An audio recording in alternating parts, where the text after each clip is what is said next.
אז ערב טוב לכולם, אני שמח לארח אתכם במסגרת מכללת מסד ברב שיח של פאנל מומחים על חידושים ואתגרים במתודת צוותי שיפור 2026. רגע לפני שמתחילים, רגע, יש מישהו שמפריע לי, חברים, לשים על מיוט, תודה. ההרצאה מוקלטת ותעלה לאתר מכללת מסד. אנחנו מאוד מאוד מבקשים להיות עם מצלמה פתוחה ומיקרופון מושתק. השיטה של ההקלטה היא כזאת שרואים רק את מי שמדבר, אז אין לכם מה לדאוג שיראו אתכם בהקלטה, לא יראו אתכם. במקרה של אזעקה, כן, עדיין זה קיים, במקרה של אזעקה נפסיק את ההרצאה עד לשחרור על ידי פיקוד העורף. במקרה של תקלה אישית יוצאים, נכנסים מחדש. במקרה של נפילה כללית שאצלי נופל, הפסקה של 5 דקות ומתחברים מחדש. שאלות בבקשה לעלות לצ'אט והפאנל יענה בסוף ההרצאה. מכללת מסד ככלל היא מרכז ידע למצוינות ואיכות. יש לנו קורס לאורחי מבדקים, קורס למובילי ניהול סיכונים, קורס למנהלי איכות מוסמכים, קורס למהנדסי איכות מוסמכים, קורס משולב לבקרת איכות והבטחת איכות, כולם בחסות האיגוד הישראלי לאיכות, ואולי בקרוב יהיה לנו גם קורס למתודת צוותי שיפור. אז בואו נתחיל לדבר בנושא שבשבילו התכנסנו. חברי הפאנל, אני אציג אותם וכל אחד יגיד כמה מילים על עצמו. משה קליינמן, יושב ראש האגודה הישראלית לצוותי שיפור בשש סיגמה. משה, תן לנו כמה משפטים על עצמך. שלום, ערב טוב לכולם, שמי כפי שנאמר, משה קליינמן. עבדתי למעלה מ-36 שנים במפעלי ים המלח, עסקתי שם בתחומים שונים כמו מנהל מספר מפעלים שאותם ניהלתי, כי הקומפלקס הזה של ים המלח מורכב ממפעלים.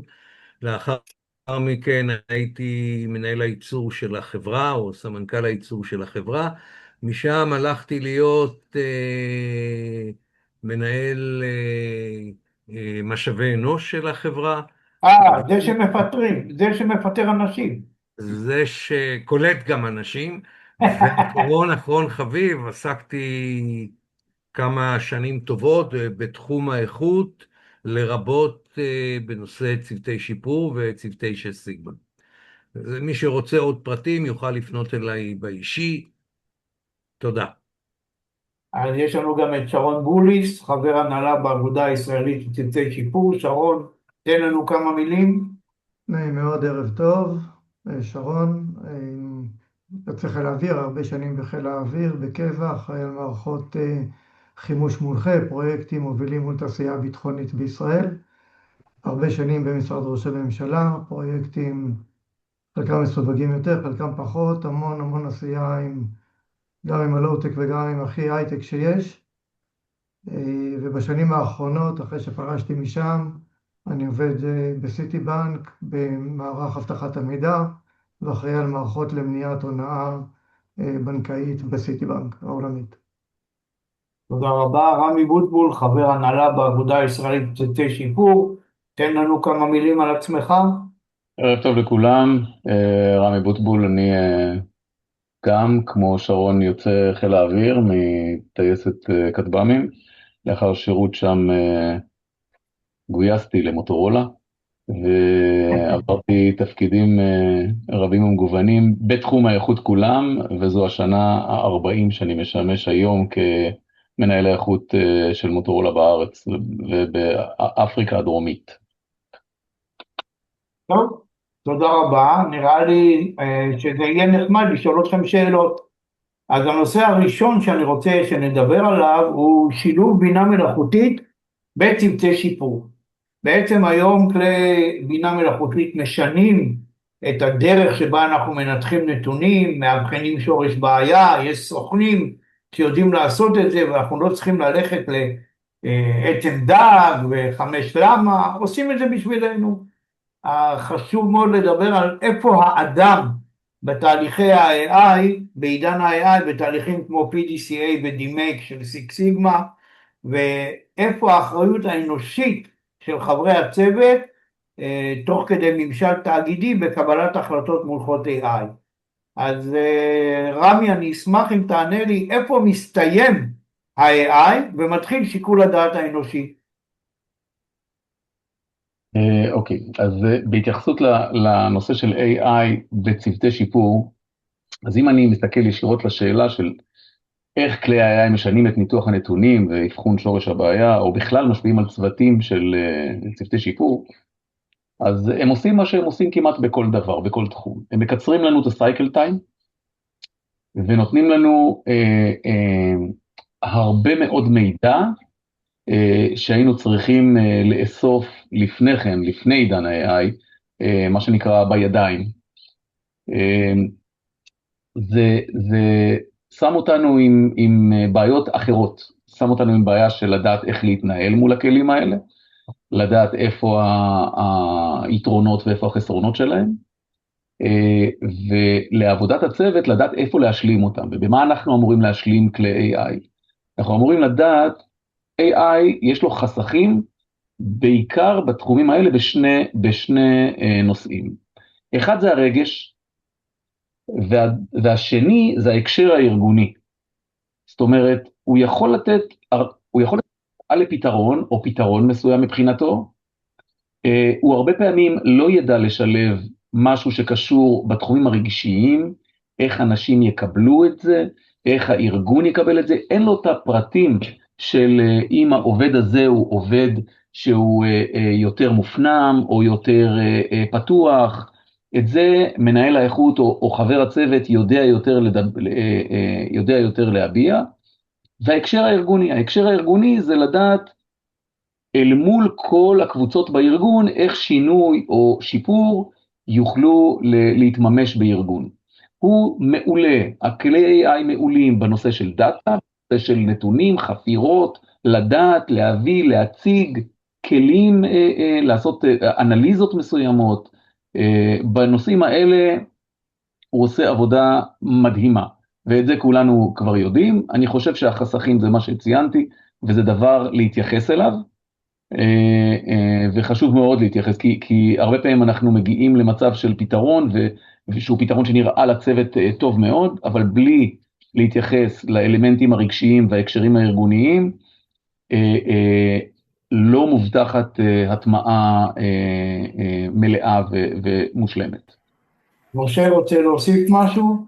כן, להוסיף על מה שרמי אמר, ה-AI נותן לנו אפשרות לקחת כמות גדולה של נתונים, נפח ענק של נתונים, ובמהירות שאנחנו בצורות הנורמליות לפני כניסת ה-AI היינו עושים את זה באינטרוולים זמן ארוכים, היום אנחנו עושים את זה, הוא עושה עבורנו את זה במהירות מדהימה, כאשר היכולת שלו יותר מהירה מהיכולת שלנו כאדם הבודד או כצוות לאתר את החריג בתוך הנתונים האלה. אתה צריך אבל להגדיר לו היטב היטב, ופה הוא לא יודע, הוא אמנם שואל אותך, אבל אתה חייב לדעת מה אתה צריך לשאול אותו, כי אם לא תגדיר לו נכון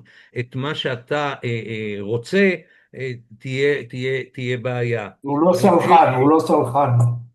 אני אתן לכם דוגמה מטומטמת, שעשיתי את זה לפני כמה ימים, שאלתי אותו מתי למשה קליינמן יש יום הולדת. אז הוא על העזאזל, ונתתי לו את מספר תעודת הזהות שלי, אז הוא ידע שנולדתי ב-1949, אבל הוא נתן לי תאריכים משוגעים של חודש ויום, שזה לגמרי, צריך להבין שזו שאלה מטומטמת, פשוטה, הכי אידיוטית שיכולה להיות, היה צריך לשפר אותה, להגדיר אותה, ולקח לו זמן עד כדי התנצלות שלו לתאריך הזה. אני רוצה להוסיף עוד מימד אחד. הוא לא יחליף אותנו באחריות שאנחנו נושאים בה. אם התוצאה תהיה שגויה, ואנחנו לא נדע אותה, יכול להיות ששיקול הדעת שלנו יהיה חמור, או ההחלטה תהיה לא מתאימה. ולכן כאן בקטע הזה של בחינת השגויים ומציאת השגויים, האחריות לבחינה של זה נשארת עלינו. הייתי אומר שהחשוב פה בעיקר מבחינת האדם, האיש הבודד או הצוות הבודד, זה גם שיקול הדעת של מה שקורה, גם הגדרת הבעיה, גם הנשיאה באחריות. תודה רבה. שרון רוצה להוסיף? כן, בשמחה. קודם כל, כמובן, אני מסכים עם רמי ומשה על הרחבות שלהם, אבל עוד כמה פואנטות קטנות. ה-AI, אתה הזכרת את ה-PDCA ואת ה-DMAIC. ה-AI משפיע שם מאוד, ב-DMAIC הוא יושב לנו בתוך ה-Analyze, ב-A, וב-PDCA הוא בפלן, בתכנון, כי הוא מאפשר לנו פשוט לאבד כמויות עצומות של מידע ולהגיע למקומות האלה בצורה נכונה, וזה גם רמי וגם משה אמרו את זה. יכולת העיבוד הזאת מביאה אותנו לניתוח אופני כשל כמובן בצורה מהירה יותר, איתור אולי בעיות בחלקי חילוף, זרימה של חלקי חילוף במערכים, שיפור אולי של מערכי תחזוקה והחזקה, אבל מה אין לו, ומה אין לו ופה נכנס הבן אדם באמת. הוא מוגבל לתוך הדאטה ולתוך המדידות שלו, הוא לא יודע להסתכל מחוץ לטווח הנתונים שהוא משיג מהסנסורים השונים, או שמזינים לתוכו, או שנותנים לו מן המוכן. הוא לא יודע להסתכל מעבר לפרוצדורות, לנתונים האלה, ולהוציא עליהם את הסטטיסטיקות. הוא יחפש את הקורלציות הסטטיסטיות בתוך הנתונים שיש לו, אף פעם לא מחוץ לזה, כי אין לו מושג על מה קורה מחוץ למסגרת שנתונה לו. וכן הוא יוכל להציע לנו כמובן אופטימיזציה של פרמטרים בתוך הדאטאבייס הזה, הנתון.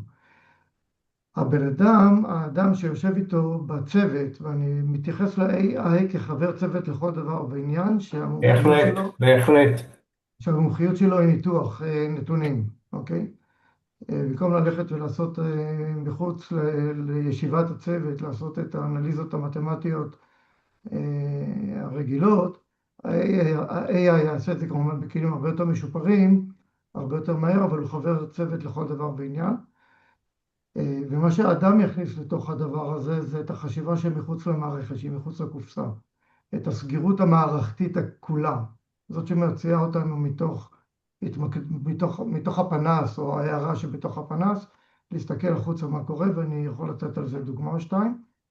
וכמובן, האדם יכניס תמיד את הספק, וערך הטלת הספק הוא ערך עליון פה, כמה מדויקים הנתונים ולאן זה מביא אותנו. אם אנחנו נסמוך רק על נתוני ה-AI, אנחנו לא נקבל תוצאות טובות. ה-AI, אנחנו יודעים שיש לו נטיות להתבדר, יש לו הגיגים משלו ומחשבות משלו.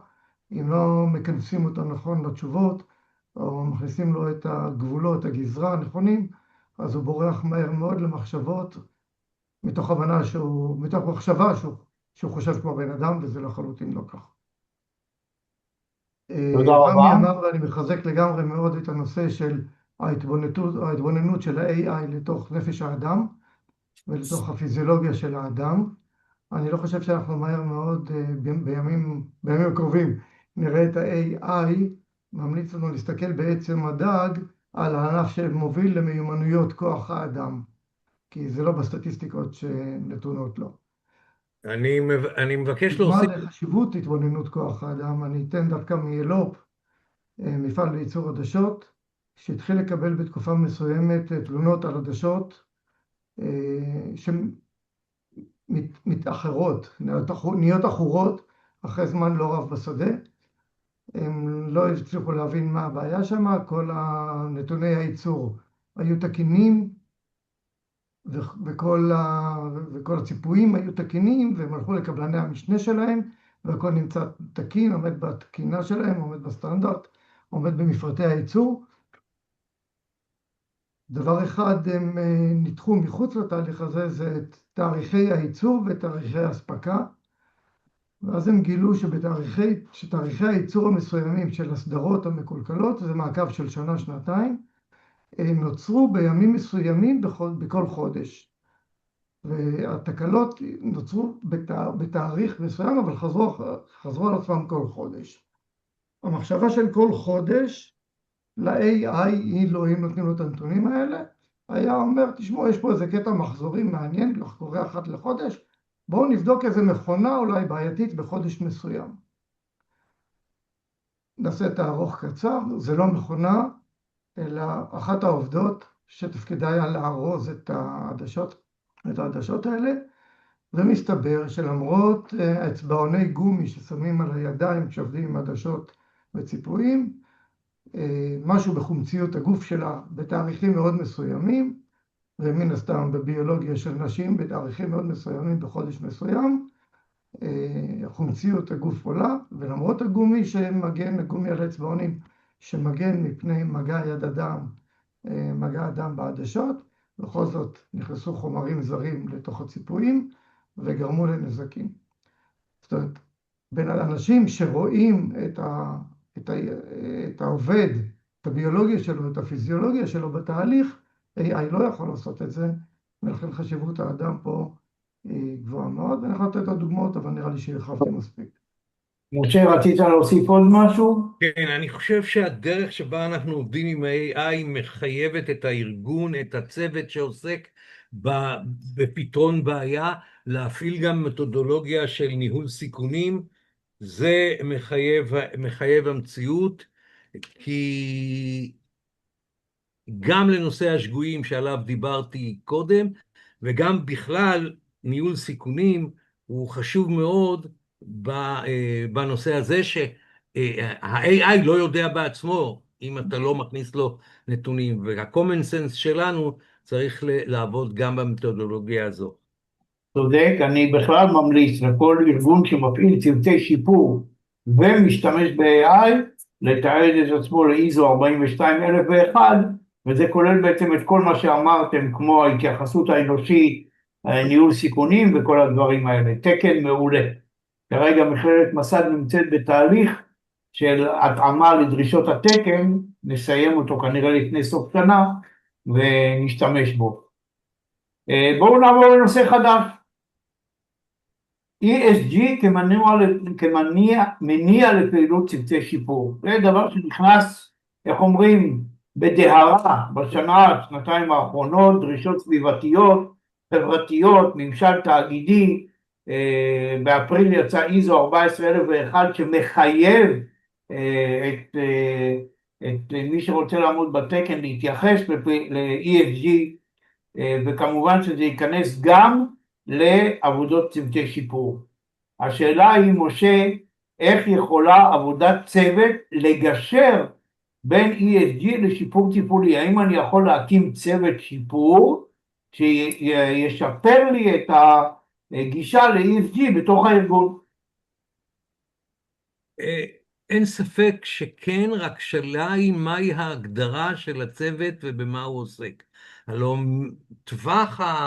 טווח הטיפול של המתודולוגיה של צוותי שיפור וגם של סיגמה לא תמיד עוסקת בנושאים של איכות הסביבה, ולכן ברגע שאתה עוסק בנושאים האלו, כן, כי אז אתה יוצר מצב שבו אתה לוקח את העובדים, את אותו צוות שעובד באותה תחנת עבודה, באותו ארגון לאותו נושא, ואתה הופך אותם לשגרירים בתוך הארגון של המתודולוגיות של האיזו בעצם שעוסקים בזה.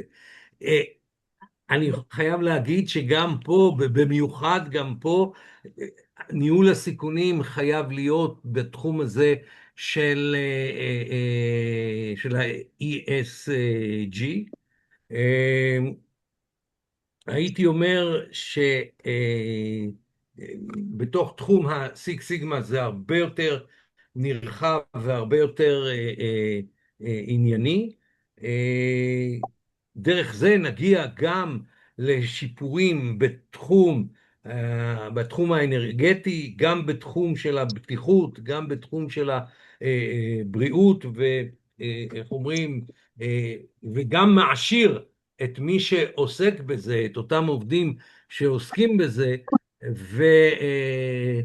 ויוצרים אצל העובדים, אצל החברים בצוות, ובכלל, שהם לא רק עוסקים בהתייעלויות או דברים מסוג כזה, אלא גם משפרים מצד אחד את איכות הסביבה, את איכות החיים שלהם, ומייצרים גם הגנה על הסביבה. אני רק רוצה להזכיר לך שבתחרויות הקודמות של צוותי שיפור, אגב, בדצמבר תהיה עוד תחרות, השתתפו עיריית נתניה, מועצה מקומית אפרת, כרמל אולפינים שמתעסקים באיכות סביבה וכדומה. זאת אומרת, היו לנו כבר צוותי שיפור בתחרויות שלנו שעסקו ב-ESG. שרון, רוצה להוסיף משהו? נושא ESG ככלל, כמובן כמתפתח מאוד ומחייב מאוד, כמו שהזכרת. אתה יכול להגביר את הכל? בתקנים של 14,001 או 26,000. כמובן שהוא מקושר מאוד לצוותי השיפור, ואני הייתי אומר יותר מזה, לא רק שצוותי השיפור צריכים להתחשב בתקנים האלה, אלא צריכים לגדול על ברכי התקנים האלה. כלומר, ברגע שמפעל מאמץ את ה-ESG, וכל העובדים מונחים ומקבלים את ההכשרות לחשוב במונחים של ESG, צוות השיפור חייב לכלול כגראונד רול, כבסיס, לכל חשיבה לפתרון של כל אירוע או כל בעיה שהוא מטפל בו, קודם כל להתחשב במונחים האלה ב-ESG ובהשפעה הסביבתית, גם של הסוציאלית כמובן והחוקית, של כל מה שקורה, וגם בהקשר של השיפור שלו. כלומר שהוא לחלוטין לא מצא שיפור, אולי שהוא משפר את הכלכליות של המפעל. שהפתרון יהיה גם מעלה את הרווחיות, כן, שלא רק יעלה את הרווחיות של המפעל באיזושהי סיבה, אלא שגם בטח לא יגרום לפגיעה סביבתית כתוצאה מזה. נכון. רמי, רוצה להוסיף משהו? כן, אם מדברים על המניעים לפעילות צוותי שיפור, אז קודם כל המניעים של פעילויות צוותי שיפור צריכים להיות מיושרים לצרכי הארגון, למה שההנהלה קובעת שזה בעצם הבעיה החמה שעומדת כרגע על הפרק. ברור שארגונים היום, וכבר מזה תקופה, מייחסים חשיבות לא מעטה ולא סתם לנושא של ESG. אני רואה איזשהו קשר ישיר בין היכולת של ארגון לעמוד באמת במדדי ה-ESG שלו, לבין נושא ה-BCP, נושא ההמשכיות העסקית. כן, זאת אומרת, ההמשכיות העסקית בעצם זה או בוא נגיד הפוך, הפעילות באזורים של ה-ESG, פעילות שיפור באזורים של ה-ESG, בעצם שמה את הארגון במקום שהוא יותר חסין לפגעים כאלה ואחרים, לסיכונים כאלה ואחרים. וזה אומר, בקו ישיר אנחנו יכולים לראות את התועלת הארגונית מהפעילות הזאת. אני יודע שהיום הנושא הזה של BCP הוא תחום חם, במיוחד אחרי 5 שנים האחרונות, שמה שנקרא ראינו ופגשנו כמה סיכונים, בטח ארגוניים. אנחנו מדברים על עולם שעבר קוביד, את נושא הקורונה, את כל נושא המלחמות למיניהם על גבי הגלובוס, סגירות מרחבים אוויריים הם עניין בשגרה. פעם חשבנו שברבור שחור זה נדיר. כן, והנושאים האלה משפיעים בצורה, אם היינו שואלים לפני כל התקופה הזאת, מה אתה חושב שהיה קורה אם הייתה פורצת מגפה שהייתה הורגת פה מיליונים? אנשים היו מתארים אפוקליפסה, זאת אומרת, תיאור של חברות שנסגרות על ימין ועל שמאל, והדברים האלה לא קרו. זאת אומרת, ארגונים היו ערוכים במידה מסוימת ונערכו טוב יותר למה שנקרא ליום הפקודה הזה. ופתאום אנחנו מבחינתנו, אנחנו עכשיו עושים ישיבה בווידאו, וזה דבר שנראה לנו טבעי, אפילו לא היה צריך, אמנון אפילו לא ציין את זה בישיבה, שהישיבה היא ישיבת וידאו, אבל להזכירכם, לפני 5 או 6 שנים, הנושא הזה היה משחק ילדים. זאת אומרת, מה זאת אומרת? מה זה וידאו? אנחנו צריכים להתכנס עם חדר, אנחנו צריכים לראות אחד את השני, ופתאום הדברים קורים. אני יודע שלפחות בארגונים שאני נגעתי בהם בתקופת הקורונה, זאת אומרת, הייתי בקשר איתם, אין ארגון שלא עמד ביעדים שלו. אין ארגון שלא עמד ביעדים שלו, למרות שאנשים פתאום ביום אחד לא הופיעו לעבודה. זה משהו שקשה לתפוס אותו. אם אין חשיבה מוקדמת של הדברים האלה, אם אין צוותים שעובדים, צוותי שיפור שעובדים בתוך המערכים האלה, בשביל לטפל גם ב-environmental, גם ב-social, גם ב-governance, וכמובן גם ב-BCP כתולדה מזה, זה ארגון שפשוט מוותר על רגל אחת מה4 רגליים שמחזיקות אותו. הוא פשוט יהיה פחות חסין. והדברים האלה, אני חושב, הם ממש ממש בדמנו. זאת אומרת, צוותי שיפור פשוט מחזקים כל רגל שהם נוגעים בה, של הכיסא שמחזיק את הארגון. תודה רבה. נעבור לנושא הבא, שממשיך בעצם את מה שהתחלת לדבר עליו. האם אנחנו יכולים לעשות צוות שיפור בלי להיפגש? חברי הצוות לא נפגשים פיזית. האם אנחנו יכולים להשתמש בכלים, נקרא לזה ההסתדרותיים, השגרתיים, ולהמשיך להשתמש בהם גם בצוותי שיפור היברידיים? מה קורה למנחה? מה קורה ליושב ראש בסביבה דיגיטלית לעומת סביבה פיזית? אני אשמח להמשיך ומה שנקרא לגלות לתוך הדבר הזה, יחד עם זה מה שהתחלנו, ועכשיו, having said that, להתייחס בדיוק למצב שזה טריוויאלי, שאנחנו נפגשים ויכולים לעשות דברים היברידיים ומרוחקים, ולראות עכשיו את המגרעות של הדבר הזה. ואני חושב שהן ברורות לכולנו, אף אחד אני לא יחדש לו בזה שפגישת פייס טו פייס יש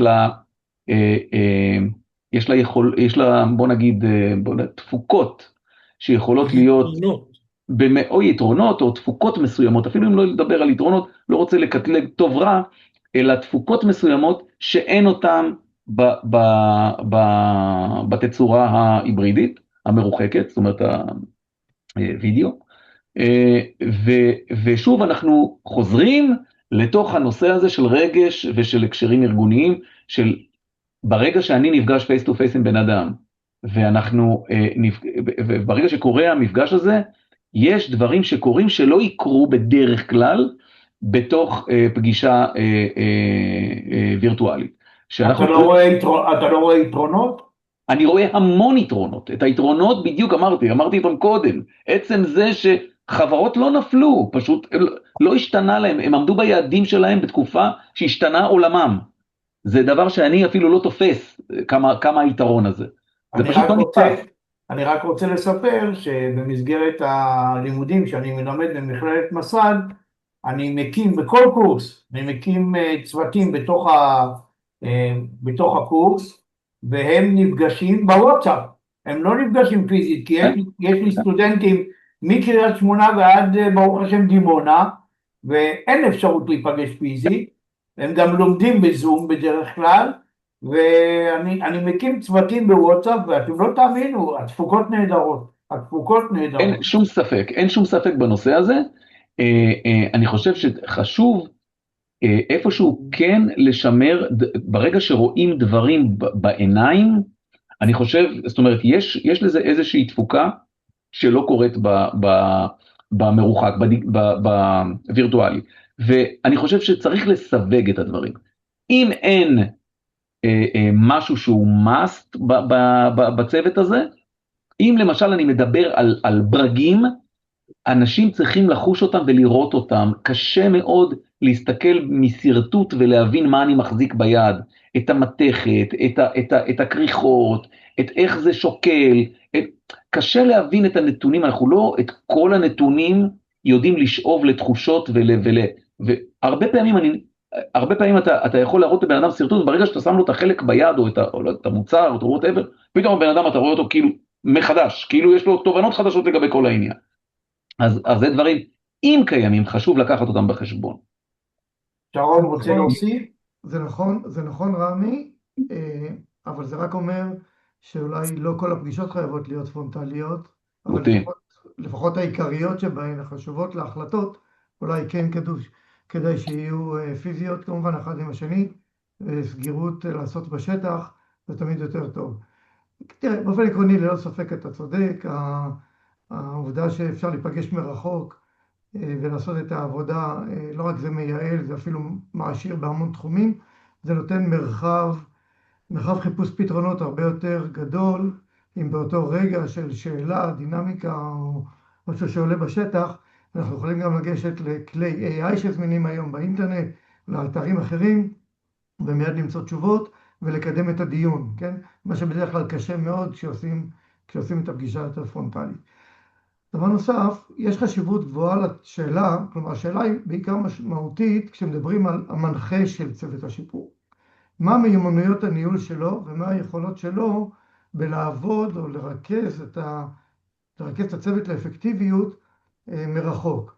זה עניין של מיומנות ניהול, יש אחד שמאוד יאהב את הסביבה האנושית לידו, צמודים אליו, לוחצים ידיים, כיף על השכם, ולאכול ביחד את הרוגלח ולשתות קפה, וזה עושה את האווירה שמכניסה לדינמיקה הקבוצתית, מייצר את האנגייג'מנט, את המעורבות של הקהל, ויש אחרים שיודעים לעשות את זה בצורה מצוינת גם מרחוק, באמצעות מיורלים או מירואים או כלים אחרים שיש היום. אמנון אתה אומר שאתה משתמש בדברים האלה וזה עובד. אז אני חושב כן, אחד היתרונות הכי גדולים של הדיגיטלי זה שלמשל, אנחנו לא יכולים להתפרץ אחד לדבריו של השני. כשאני מדבר אתה לא יכול להיכנס בדברים שלי. יתרון. לגמרי נכון. משה, אתה רוצה להוסיף עוד משהו? כן, אני רוצה להוסיף 2-3 דברים. האחד, הדוגמה הטובה ביותר, שאני הייתי בה ועשיתי את זה לא דרך צוותי שיפור, אבל דרך צוותים של ניהול ידע, במיוחד זה הנושא של חברות גלובליות. היום חברות קונות חברות בארצות שונות ויוצרות בעצם קונצרנים לא קטנים, וישנה פעילות במפעלים בחו"ל, וישנה פעילות במפעלים בארץ. אני חושב שלנושא הזה של היתרון צוותי השיפור המרוחקים, מה שנקרא, יש לו יתרון אדיר במקרה הזה, גם בחיסכון בזמנים, שנאמר פה, גם בחיסכונון בכסף, אבל לזה צריך להוסיף 2 דברים. אחד, המנחה, אם יש לו תפקיד חשוב מאוד בצוות השיפור, הוא חייב פה בצוות הזה הרחוק, ההיברידי, להיות הרבה יותר דומיננטי, לסנכרן את כולם, למרות שכולם שומעים, אבל לסנכרן את כולם בצורה נכונה, מסיבית, באינטרוולים זמן יחסית קצרים. והדבר שאני הולך איתו להתחלה, זה נושא הגדרת הבעיה. הגדרת הבעיה, ואתם יודעים את זה, מי שעוסק בצוותי שיפור, בהגדרת הבעיה, אני תמיד אומר את זה, ולמדתי את זה ממוריי, זה חצי מהפתרון שאתה יודע להגדיר את הבעיה. פה אתה חייב להגדיר את זה בצורה עניינית, מסודרת, שההוא בהולנד או ההוא בארצות הברית יבין את זה ולא יחשוב כל אחד, כי המנטליות ודרך החשיבה היא שונה, ולכן פה צריכה להיות, כמו שאמרתי, עבודה מסיבית של המנחה והגדרת בעיה, או לאן אנחנו רוצים להגיע בסיכומו של דבר, כי יש שינויים גם בתרבות, גם בארגונים השונים, למרות שזה כאילו אותו ארגון, ולכן חייבים לתת על זה את הדעת. יופי, אז בואו נעבור לנושא הבא, שהוא כבר פחות דיגיטלי. איך אנחנו עושים הנדסת גמישות ארגונית. זאת אומרת, יש אירועי שיבוש גלובליים, דיברנו עליהם, על כל הברבור השחור שהיו לנו בשנים האחרונות. איך אנחנו, רמי ישמח על השאלה, תורמים לבניית חוסן ארגוני, רזיליאנס, מתמשך, עוברים מתגובה לפרואקטיביות כמנוע לחוסן ארגוני, כי היום החוסן הארגוני הולך ותופס מקום באמת מרכזי מאוד בניהול הסיכונים של הארגונים. והשאלה שלי, רמי, אתה צריך להמשיך, אין מה לעשות, מה תרומתם של צוותי שיפור בחוסן הארגוני הזה? אני חושב שזה בדיוק מה שצוותי השיפור האלה עשו בתחומי האיכות, לכל אחד מהתחומים שהם נגעו בהם, אם זה תהליכי ייצור, אם זה תהליכים בתוך הפייננס, בתוך ה-HR, כל אחד מהתהליכים שהם ידעו לקחת ולסדר אותם, או תהליכים המוצרים כמובן, אני חושב שזה מה שהם יעשו כמוצר לחוסן הארגוני. החוסן הארגוני מורכב בעצם שתי זרועות. הוא מורכב אחת מהסיכונים שיכולים לפקוד את החברה, ושתיים, מהתהליכי ליבה והיכולות גיבוי שלהם. זה בעצם, שמדברים על חוסן ארגוני, אלה שני הזרועות שאנחנו נוגעים בהם ומשחקים איתם. ברגע שאנחנו ערוכים ונערכים לסיכונים, ולאו דווקא טילים ומלחמות ופצצות. הסיכון, למשל אצלנו בחברה, הסיכון הבעל המשמעות הגבוהה ביותר, הוא בכלל אש. כך שאנחנו צריכים לקחת את הסיכונים, ויש תקינה לנושא הזה, יש את הסיכונים, משהו כמו 20 סיכונים רלוונטיים, אנחנו יודעים למדוד אותם, אנחנו יודעים להקים לאלה שנמצאו שאנחנו בסיכון להם, יודעים להעמיד להם מה שנקרא תהליכי ריקאברי הכי מהירים, תהליכי השבה לקשירות הכי מהירים שיכולים להיות. מאידך לוקחים את התהליכים המרכזיים של הארגון, שהם בעצם אם אחד מהם נעצר, הארגון יכול להיות בבעיה, אנחנו מודדים אותם, מודדים לא ממש, לא הולכים לתהליך הזה, אנחנו שואלים שאלה מאוד פשוטה, כמה זמן נוכל לחיות בלעדיו עד שהלקוח ירגיש את זה, עליו? זו שאלה פשוטה שפשוט יש עליה את הזמן, בשעות. האם אני יכול לשרוד 3 שעות בלי התהליך הזה? האם אני יכול לשרוד יומיים? יש תהליכים שאני יכול שבוע לשרוד בלעדיהם. הכל בסדר. רק אני צריך לעשות את ההכנה הזאת, כדי לדעת כמה אני חסין. ואם אני לא עומד, אם יש משהו שאני יודע שהתחייבתי ללקוחות, כמו למשל אמנון, עד שהוא עזב את החברה, הוא היה מנהל שירות בחברה, והוא ידע לתת מענה לטכנאי שטח. הוא היה מנהל של טכנאי שטח. הוא ידע לעשות חוזים עם לקוחות, בני 4 שעות, 6 שעות, אמנון תקן אותי אם אני טועה, ו8 שעות, או יומיים, משהו כזה. היו תהליכים שונים. זאת אומרת, יש כאלה שהוא התחייב להם ב4 שעות להיות אצלם. כולל כל דבר הוא צריך להכין את עצמו בשעות. אם הוא יודע היום שיש לו רכב לטכנאי שלו, שלא עובר 20 קמ"ש, יש לו פה פער. אז הוא צריך לסדר את זה, כי אז הוא יגיע ב8 שעות. וככה, זה מאוד פשוט הדברים.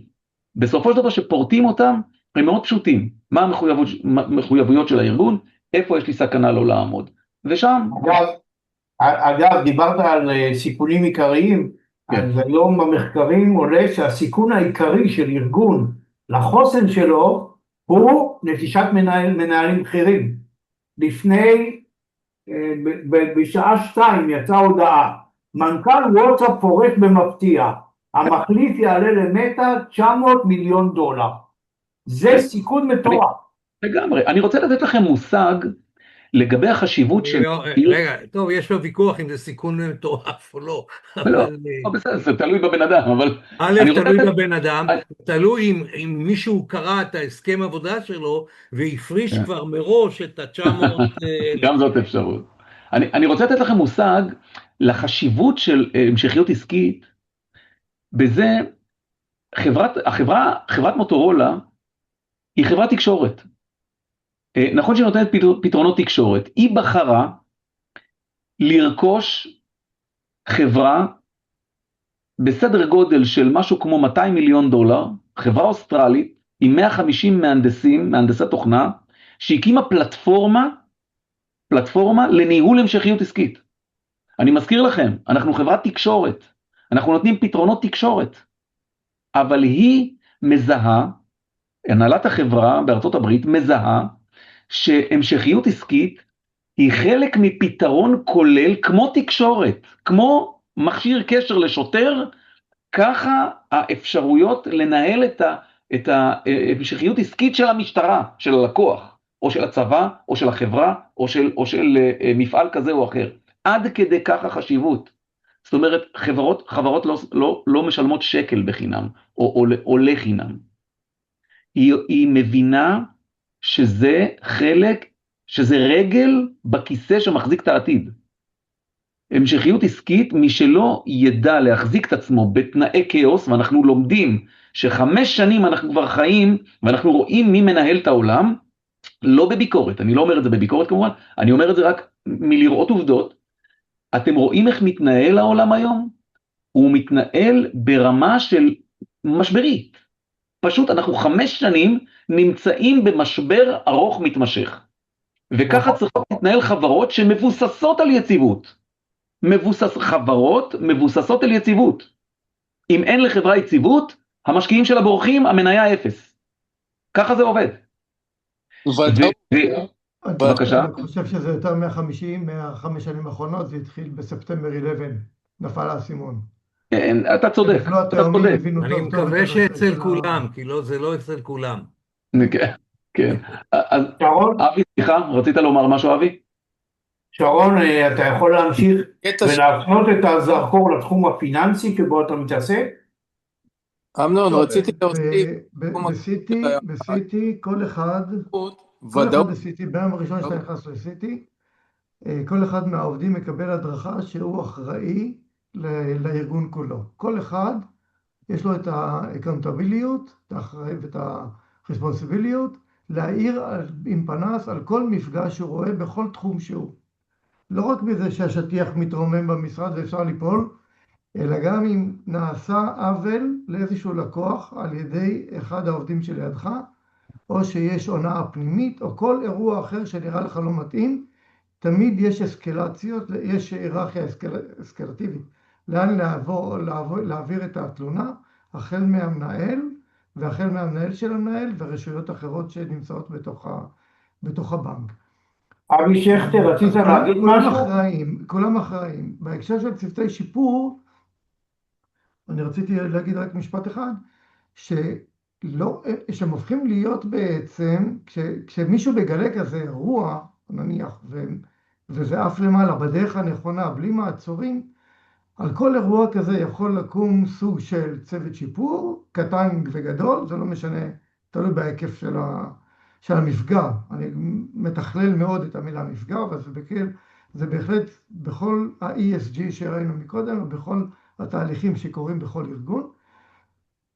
אני הייתי אומר שכדי להתגבר על הנושא הזה, כדי לחיות בתוך העולם שבאמת אנחנו מנהלים את הסיכונים לשרידות העסקית, כל צוות שיפור כזה צריך להיות מנוהל במיידית, מוקם במיידית, נמנע מכל בירוקרטיות פנימיות שיש, ולעלות הכי גבוה שאפשר ברמת הדיווח שלו, להיות מומחה אולי, לא אישית בתוך הצוות, אבל להיות כפוף ישירות להיררכיה הגבוהה ביותר בארגון, ואם זה לא המנכ"ל, אז אולי זה שהמנכ"ל, ולדווח שם איך דברים מתקדמים. כי בסופו של דבר, יש סמנכ"לים בארגונים שמכבדים את עצמם, יש סמנכ"לים שזה התפקיד שלהם, לדאוג על ה-BCP, על ה-Business Continuity. אין מנוס מזה היום באמת. הסיכונים, אי הוודאות הרבה יותר גדולה מהוודאות, ולכן חייבת להיות פונקציה כזאת. ואליה צריכים מעולה. להיות כפופים אני צוותי מבקש שיפור. להוסיף, אמנון, ואני אכנס לתוך הדברים ששרון אמר. רק קצר, כי אבי שכטר רוצה להגיד כבר הרבה זמן משהו. 100%, אני אוותר לאבי שכטר בעוד דקה וחצי. אה, אה, תלוי מה גודל הארגון שאנחנו עוסקים בו. אני חושב שאחרי נושא הקורונה ב-2020 שמה, חלה האצה בתחום הזה נכון, של החוסן הארגוני, אבל חייבים, ושוב תלוי בגודל הארגון, להגיע להנהלה גם היום, כי אנחנו בחלק מהמקרים כבר עברנו 7 שנים או 6 שנים אחרי הקורונה, וחייבים להזכיר לה שחייבים שיהיה באותו ארגון איזושהי אסטרטגיה של הישרדות, שלא תתחיל ביום שקרה האירוע, אלא שתתחיל לפני כן, שתיתן מענה ליום סגריר, לאותה ספיגת מכה שחטף הארגון, ואיך כמה שיותר מהר לחזור לשגרה. עוד משפט אחד, ואני, איך אומרים, עובר אליך אבי. למה צוותי שיפור? כי אפשר להביא מהנדסים, ואפשר להביא זה, ולא יהיה בצוותי שיפור.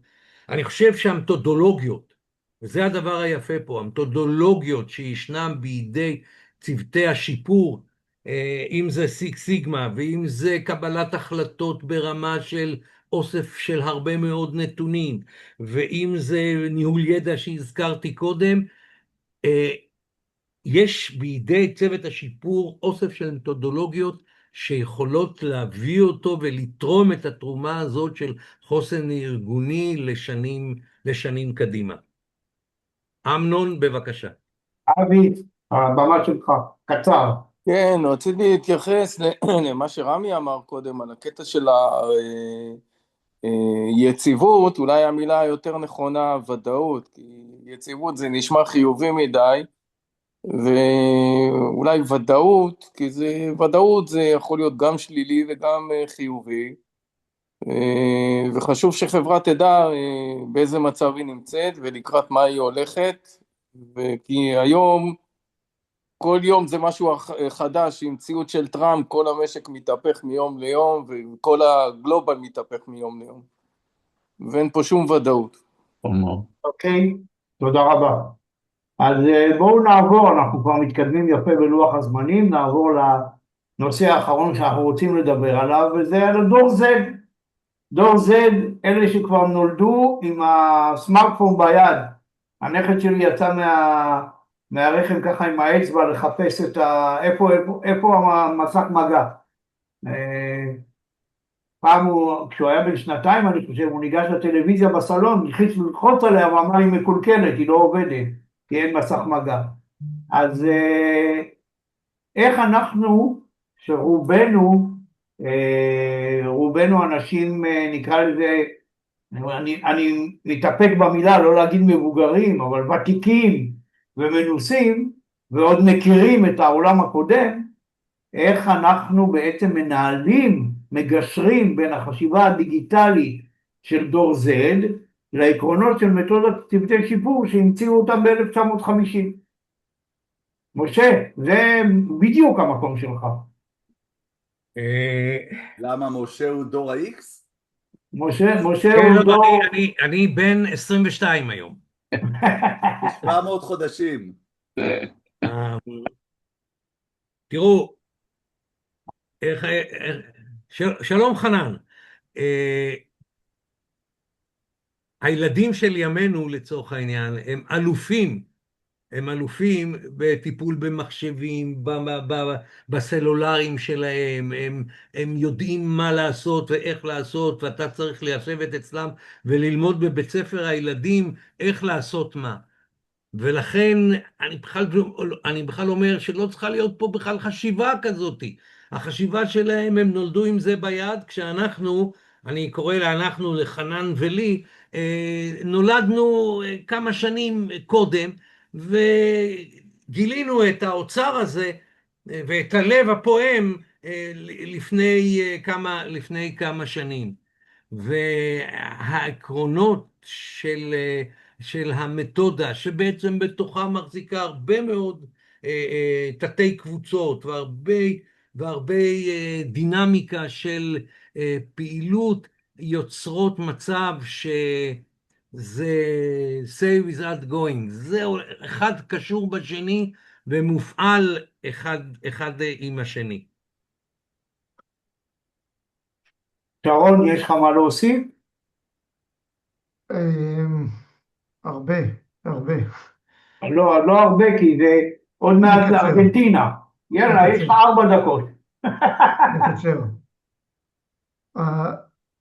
הדור הזה זה הדור שיחליף אותנו, הוא כבר מחליף אותנו, אוקיי? הוא הופך אותנו, אתה רצית, אמרת את המילה מבוגרים, התבלבלת באיך להגיד את זה, עזוב, אנחנו דינוזאורים. נגמר עידן הניירות. האקסלים ושבעת המופלאים למיניהם זה טוב, כי ה-AI עושה את זה. אז אנחנו לא רוצים... אתה מאמין שהתחלנו להתעסק עם AI רק לפני 4 שנים? מדהים. ואנחנו נמשיך להתעסק איתו כל השנים קדימה. הוא יוביל אותנו, אנחנו נצטרך לשמור עליו שהוא לא יגרור אותנו למקומות לא טובים, אבל הוא יוביל אותנו. ואני לא מפחד מדור הזה שלוקח את הפיקוד, זה פשוט טרמינולוגיות אחרות ועבודה בקצבים אחרים. דיברנו מקודם על... זה בעצם הנקודה הזאת איכשהו מחברת את כל הדברים ביחד שדיברנו עליהם. כי היא גם מאיצה את השימוש ב-AI כמובן בתור חבר הצוות שלנו, שיודע לאסוף את הנתונים ולנתח אותם הרבה יותר מהר. יכול להיות שבמחשבות על צוותי שיפור או על התחרויות אנחנו צריכים להפסיק לבקש את עצם הדג, אלא דווקא לבקש לראות איך ה-AI ניתח נתונים שהם הציגו, ואיזה החלטות התקבלו בסוף ביחס להמלצות של ה-AI. בהחלט. דבר נוסף שאפשר לחשוב עליו זה באמת העבודה מרחוק. הם הרבה יותר יעילים בעבודה מרחוק מהדינוזאורים, ואני לא מתבלבל כשאני אומר את זה,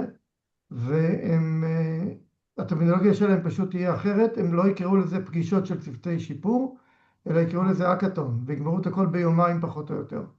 כי יש להם ספרינטים לעבוד עליהם, הם מורגלים בזה, התוצרים צריכים להיות מהירים כאן ועכשיו, אין זמן למשחקים, והכי חשוב זה שהיום הם חושבים גם במונחים של ESG.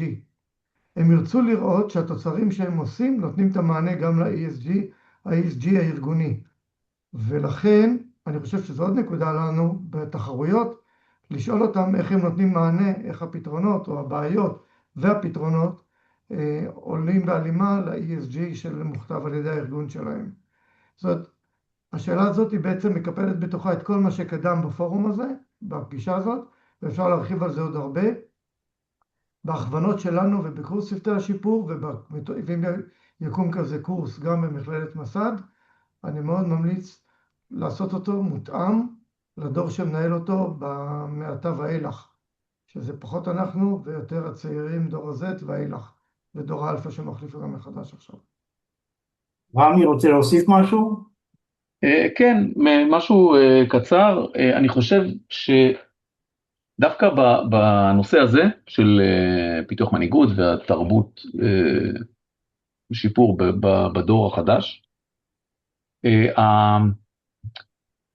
האתגר מונח לפתחנו, אנחנו, האגודה, הדינוזאורים, המבוגרים, כל הכינויים שהיו קודם, מקובלים. אני חושב שזה מונח לפתחנו. אנחנו צריכים ללמוד את השפה, או להמציא, או לדעת איך אנחנו החפיפה, אנחנו החופפים. אני רואה את זה כמנהל יוצא ומנהל צעיר נכנס. איך הם צריכים חפיפה? אם הם לא ידברו באותה שפה, החפיפה תהיה גרועה. נכון שיש היום כלים ללמוד דברים, זאת לא צריכה להיות החפיפה. אנחנו צריכים מעבר לדאטה של להסביר איך עצם דג עובד, את זה הם נמצאו ברשת. אנחנו צריכים להתמקד בדברים, ביכולות שאנחנו רואים חשיבות בארגוני איכות, או בפעילויות איכות, או בפעילויות שיפור, האיכויות הרכות, האיכויות שלא ימצאו ברשת, שלא ימצאו בדאטה, שלא ימצאו בנתונים. איך לגשת איך לגרום למצב להעביר בצורה טובה שיפור ארגוני מבחינת איך הארגון יקבל את זה. כי לדעת מה הם יעשו, אין בעיה, יש כלי AI, הם יעלו על זה יותר מהר מאיתנו. העניין הוא שזה מה שאנחנו צריכים להעביר, ושם אנחנו צריכים להתמקד. זאת השפה שאנחנו, אגודה, צריכים לפתח. אני רוצה להרחיב את המילה המופלאה שאמרת שמה, וזה המיומנויות. במיומנויות לעתיד הם חייבים להיות יזמים מלידה. כיזמים, כמו שאביב אומרת, החברה שלנו מהאגודה, יזמים חושבים פתרונות. כשהם יחשבו פתרונות והם יבינו את האירוע המערכתי שנמצא, זה לא למצוא את הפתרון, האתגר לא למצוא את הפתרון, אלא איך להוביל את זה לפתרון הבא, כבר איך לחשוב גם על הפתרון הבא. כי הם צריכים לחשוב במונחים של יזמות. זה נכון שרון, אבל מה שאני התייחסתי זה עלינו, לא, אתה מדבר עלינו, אני מדבר עלינו. ואתה צודק, אנחנו הדור המגשר, אחרינו לא יהיה דור מגשר, הם כבר יהיו הדור הבא בתוך העבודה. אנחנו הדור המגשר, אנחנו צריכים לעשות את ההתאמות. יש לנו לקחת את זה לתוך האגודה, לחשוב על זה בפנים בתוך ההנהלה. לצעירים ששומעים אותנו פה, הסטודנטים, זה הזמן לחשוב בתור יזמים, להבין מה זה יזמות ולנהל צוותי שיפור כיזמים שמחפשים את הפתרונות, כל הזמן ללכת עם העיניים הבוחנות, לא רק למצוא את הבעיות, אלא למצוא את הפתרונות, גם למה שנראה כמובן מאליו.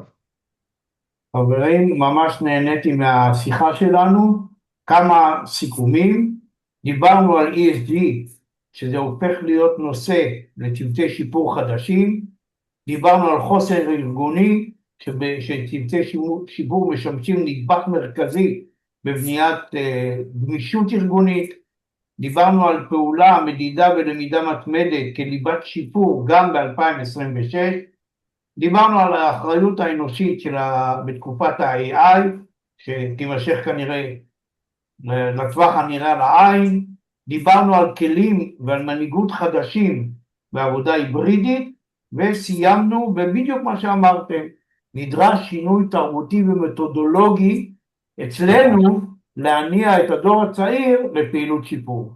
אני רוצה מאוד מאוד להודות לכם, רק רגע אני בודק עכשיו בצ'אט אם יש איזשהם שאלות, איך מיישמים את זה עכשיו? את מה? זה מה ששואלת אביב, איך מיישמים את זה עכשיו? אנחנו ניישם את זה בתחרויות, אביב. אני אגיד לך אביב, את זה צריך לעשות, אם את זוכרת, בראשותך ויחד עם שרון, בזמנו טיפלנו בנושא של חזון, מטרות ויעדים, אז אני חושב שכדאי מחדש לקחת את זה ולהניף את זה כלפי מעלה, מחדש. חד משמעית. בסדר, רק לתחרות חייבים לבוא מוכנים, לא פצ'קרייד. אבי, יש דברים שרצים לתחרות ויש דברים שרצים במקביל. התחרות יש לה מועד ואותה צריך לעשות. אמנון, תחרות, תזכיר את התחרות. הנה, אנחנו מדברים, אז חברים, בחודש דצמבר, בתחילת חודש דצמבר, תתקיים התחרות השנתית של האגודה לצוותי שיפור, תחרות לצוותי שיפור, שסיגמה ביקשו ממני להציג עוד פעם את שקף הסיכום, אז הנה אני מציג אותו, ואתם מוזמנים להיכנס לאתר האגודה לצוותי שיפור, תכתבו באינטרנט שיפור.org.il, תגיעו לאתר שלנו, יש שם טופס הרשמה לתחרות, תעלו לנו צוותים לתחרות, נשמח לארח אתכם, לשפוט אתכם ולתת לכם פרסים. אז תודה רבה לפאנל המדהים, אני חושב שהייתה שיחה מאוד מאוד נחמדה ומאוד מאוד מועילה. תודה רבה אמנון. תודה רבה. כן, היה מעניין. אמנון, תשלח בקבוצה. אמנון, תשלח בקבוצה תאריך. רגע, את לא היית בהתחלה. ההקלטה עולה גם לאתר מכללת מסד וגם לאתר האגודה הישראלית לצוותי שיפור, תקבלו קישור, תוכלו לראות את ההקלטה, תוכלו לראות את המצגת, הכל יהיה שם.